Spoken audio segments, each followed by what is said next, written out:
So in today we're going to go over the patch 1.3.0, which was deployed currently right now of 20th of February, and let's get into it. So the patch size is different compared to what console on. So if you're on Xbox One, it's going to be 5.5 gigabytes, PS4 5.3 gigabytes. If you got it on PC through Uplay, it's 4.8 gigabytes, and if you got it on Steam, it's going to be 2.6 gigabytes.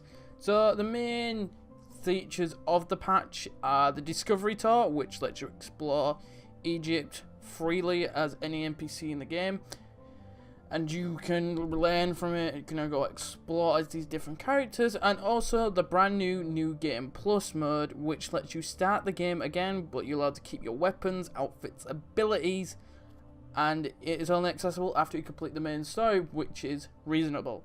And then the next couple of things are just some main fixes within the game. So the first one is it's in the Hidden Ones DLC, and it was a fixed an issue when completion of the Sinai region wouldn't reach 100% on the Atlas. So on the minimap, so when it wouldn't say if you got it, you can have it. So the next one is some main game quest, so base game stuff, and it's from the quest. Fix various issues with quest objectives that could disappear when traveling outside of Egypt.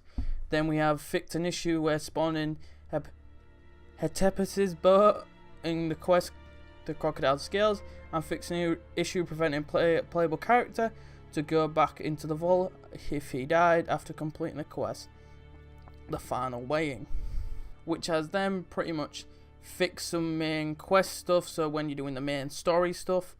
So the next major thing they were patching was activities.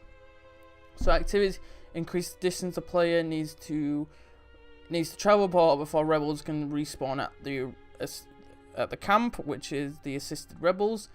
Fix an issue with the Hippodrome advertisement stopping at the end of a race, so they continue to advertise after you finish the race. Fix various issues with the daily quests at Renai, and sometimes it can be available. This was an issue where when you did the daily quest one day and then you go back another day, it wasn't available then, so they fixed that now. Fix an issue with the camera having no collision with the boss of any of the trials of the bosses, so it will now have a collision, so you can't go through the boss with the camera. Next one is fixed an issue preventing targets of Avenge a Friend quest from being damaged. So they can now get damaged. So alright, they cannot get damaged anymore. I just read that bit wrong in my head.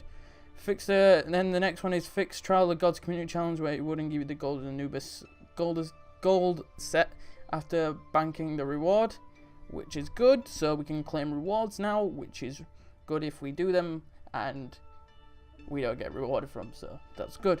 And then fix the synchronization of classic challenge on Ubisoft Club servers following a network failure, so you'll be able to complete the challenges now, even though if you get a network failure.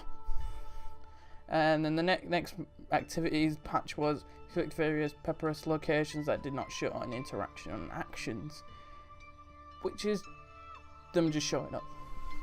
The next main one they did was the gameplay. So in the gameplay they improved the ragdoll visuals, which it depends how they do with these ragdolls, because ragdolls can get pretty out of control. Then the next one is add a warning message if when you go out of bounds with Sinu, which is good, because then you know if you're going out of bounds when using Sinu, because it never used to be there before.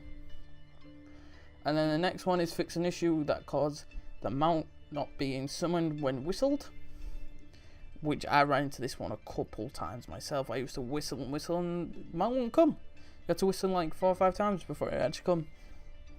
Next one is fix the bow uses ammunition while in stealth, which is good, so it's probably proper ammo now. Next one is fix various issues where the playable character could remain stuck. They're really annoying glitches where you get stuck and you cannot move. Next one is fix an issue where various characters' hands would end up crooked after exiting the quest menu. Don't know really, I've never really seen that glitch before. And it's fixed an issue the NPC could still stand after being after being killed with an air assassination. Didn't see that one, but didn't really go air assassinating much after the main story of the game, so there wasn't really no point to it. Then there was fixed an issue where it could prevent the interaction with a mount merchant in a refuge Haven to work. I don't really buy mounts. I just really just earn it through the game because I can't bother to spend my money on mounts. And then the next one is fix an issue that could make can't fly in the air following a collision. I've seen this one. Is one where the car just ends up going flying away. Next major one was the user interface, which is there was only one. Fix the issue with the animal's pulse disappearing on a certain camera angle in the photo mode. So they fix that now, and then we got onto the world. Fix various issues where the playable character can go through collisions.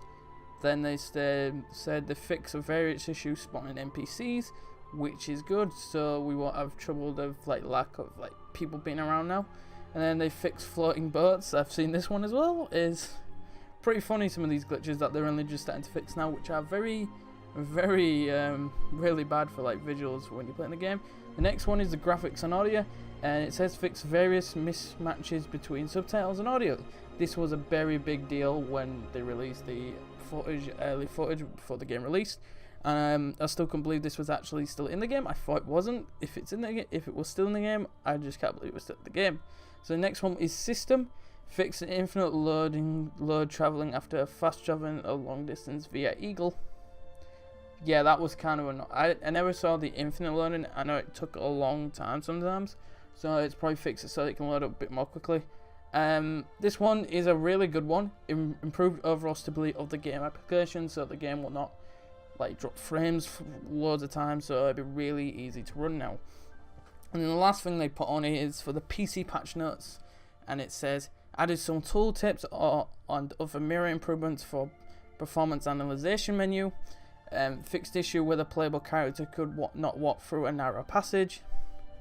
Fixed display of GPU temperature and user metrics. Fixed various issues with the key mapping and hippodrome. Fix various issues with the world map multi-monitor setup. Fix several stuttering issues. Fix multiple issues with localization, voiceover in quest, incoming threat, and gift from the gods. So that's the patch note of patch 1.3.0, which is the main patch for February.